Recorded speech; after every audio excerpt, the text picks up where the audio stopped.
بسم اللہ الرحمن الرحیم ڈیجیٹل کے پلیٹ فارم پر میں امتیاز شاد۔ پاکستان کے اندر الیکشن ہو چکی اور قومی اسمبلی بھی وجود میں آ چکی اور پاکستان کی چاروں صوبائی اسمبلیاں بھی قائم ہو چکی ہیں، لیکن ان اسمبلیوں کے اندر ہونے والے جو اجلاس ہیں ان اجلاسوں کے اندر بہت ساری بد نظمی بھی دیکھنے کو ملی ہے، بد تہذیبی دیکھنے کو ملی ہے، اور یوں لگ رہا ہے کہ جیسے یہ ساری اسمبلیاں جو ہیں یہ ایک مچھلی منڈی کا منظر پیش کر رہی ہیں۔ پاکستان کی ویسے تو بدقسمتی ہے کہ یہاں پاکستان کے اندر کوئی پڑھی لکھی کلاس کبھی اس طرح سے الیکشن جیت کر آگے آئی ہی نہیں ہے جو ملک اور قوم کی قسمت کو سنوارنے میں اپنا کردار ادا کر سکے۔ لیکن افسوس اس بات کا ہے کہ جو چند پڑھے لکھے آتے ہیں ان اسمبلیوں کے اندر وہ بھی اسی رنگ میں رنگے جاتے ہیں، اور ان کا انداز سیاست اور وہاں پر طرز حکمرانی جو ہے وہ اس قدر بیہودہ اور فرسودہ ہوتا ہے کہ اسے دیکھ کر نوجوان نسل جو ہے وہ بے راہ روی کا شکار ہوتے ہوئے دکھائی دیتی ہے، جس کے مناظر ہمیں ان اسمبلیوں کے اندر بھی دیکھنے کو ملے ہیں۔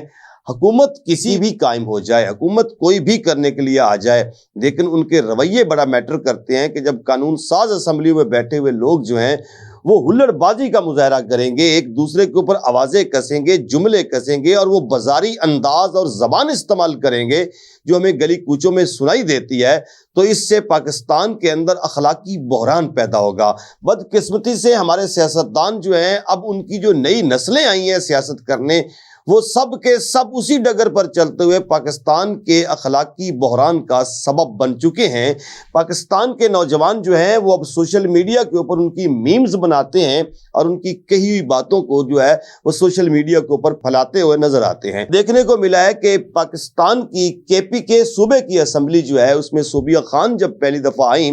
وہاں پر حلف برداری کی جو تقریب تھی اس کے اندر تو ان کے ہاتھ میں ایک گھڑی پکڑی ہوئی تھی اور وہ اسمبلی کے سینٹر میں کھڑے ہو کر گھڑی کو لہرا رہی تھی، اور اس گھڑی کو لہراتے ہوئے جو گیلری کے اندر لوگ بیٹھے ہوئے تھے اور پھر جو وہاں پر MPs کا حلف لینے کے لیے لوگ آئے ہوئے تھے انہوں نے جو چیز بھی ہاتھ میں آئی اس خاتون کے اوپر پھینکنا شروع کر دی۔ یعنی پہلی دفعہ ہمیں کسی خاتون کی تذلیل اگر نظر آئی ہے تو ہمیں KP کے اسمبلی کے اندر نظر آئی۔ پھر اس کے بعد یہ سلسلہ رکا نہیں ہے، قومی اسمبلی کے اندر آ جائیں تو قومی اسمبلی کے اندر بھی آپ دیکھیں آپ کو بہت سارے ایسے جو ہے لوگ نظر آئیں گے جنہوں نے اس طرح کا انداز وہاں پر اپنایا کہ جو بڑا سبکی کا سبب بنا اور پوری دنیا میں تھو تھو کر رہی ہے کہ یہ کس قسم کا پاک وطن ہے جہاں کے باشندے جو ہیں وہ ایک دوسرے کے ساتھ جانوروں جیسا سلوک کرتے ہوئے دکھائی دیتے ہیں۔ PTI کے جو لیڈران تھے انہوں نے وہاں پر ایسے ایسے جملے اور ایسے ایسے نعرے جو ہے وہ لگائے جس سے ایوان کے اندر جو ہے وہ ایک عجیب سا ماحول ہو گیا، اور مخالف جو لوگ تھے انہوں نے بھی ان کے سامنے ایسے ایسے جملے کسے کہ جس سے لگا یہ کہ یہ کوئی پڑھی لکھی کلاس نہیں ہے، یہ کوئی قانون ساز اسمبلی نہیں ہے، اور نہ ہی یہ کوئی قانون سازی کرنے والے اراکین دکھائی دیتے ہیں۔ سب کے سب جو ہے وہ ایک دوسرے کو گالی گلوچ نکالتے ہوئے، ایک دوسرے کو برا بھلا کہتے ہوئے، نیچا دکھاتے ہوئے نظر آئے ہیں۔ پاکستان کی یہ بدقسمتی ہے کہ اگر قانون ساز اداروں میں اس طرح کے لوگ، اس ذہنیت کے لوگ آ کر بیٹھیں گے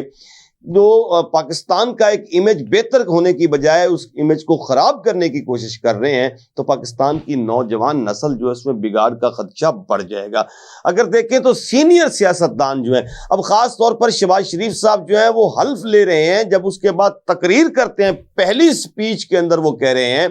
کہ میں بات کر رہا ہوں بجلی چوری کی، نہ کہ گھڑی چوری کی۔ یعنی اس طرح کا جملہ جب کستے ہیں تو اس کے مد مقابل جو ہے وہ شیر افضل مروت جیسے لوگ، اور پھر وہ وہاں پر آپ کو جمشید دستی جیسے لوگ جو ہیں وہ بوٹ پالش لے کر شہباز شریف صاحب کے سامنے آ جاتے ہیں، اور یہ منظر پوری دنیا دیکھ رہی ہے کہ پاکستان کے منتخب وزیر اعظم کے سامنے وہ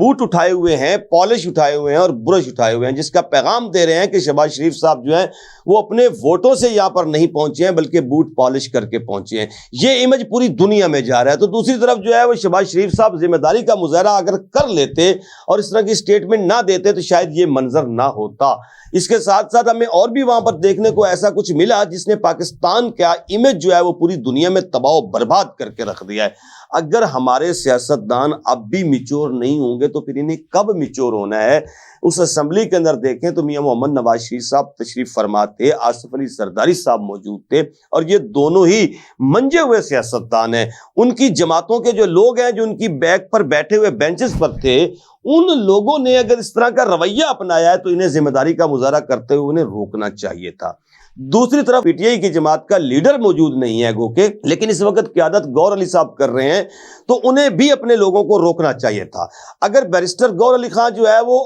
اپنے لوگوں کو نہ روک پاتے تو پھر نواز شریف صاحب بھی نہ روک پاتے۔ اگر دونوں لیڈران کے اندر اتنی صلاحیت ہی نہیں رہی ہے، نہ شہباز شریف صاحب کے اندر صلاحیت ہے، نہ آصف علی زرداری صاحب کے اندر ہے، نہ نواز شریف صاحب کے اندر ہے، تو پھر یہ قیادت کیسے کریں گے ملک کی؟ تو بہرحال اپنے لوگوں کو مینج کر کے چلنا تھا، کیونکہ یہ ایک ایسی اسمبلی ہے جس اسمبلی نے قانون سازی کرنی ہے، پاکستان کے مستقبل کا فیصلہ کرنا ہے۔ بدقسمتی ہماری یہ ہے کہ ملک کی معاشی صورتحال پہلے ہی دگرگوں ہے، ملک کے اندر افراتفری کا سما پہلے ہی موجود ہے، اخلاقیات بھی اس قوم کی اگر برباد ہو جائیں گی تو یہ قوم ترقی پھر کس طرح سے کر سکتی ہے؟ ہمیں باقی چیزوں پر کنٹرول کرنے کی اگر مہلت نہیں بھی مل رہی ہے تو کم از کم ہم اپنی آنے والی نسل کا اخلاق تو مت بگاڑیں۔ تو اسمبلی کے اندر بیٹھے ہوئے لوگ جو ہیں وہ اس کم از کم ڈیکورم کا تو خیال رکھیں کہ پاکستان کی اس اسمبلی کو پوری پاکستان کی قوم بھی دیکھ رہی ہے اور بیرونی دنیا بھی دیکھ رہی ہے۔ بہرحال ملک کی بہتری کے لیے، ملک کی فلاح کے لیے، اور جو بھی آپ لوگ کرتے رہیں،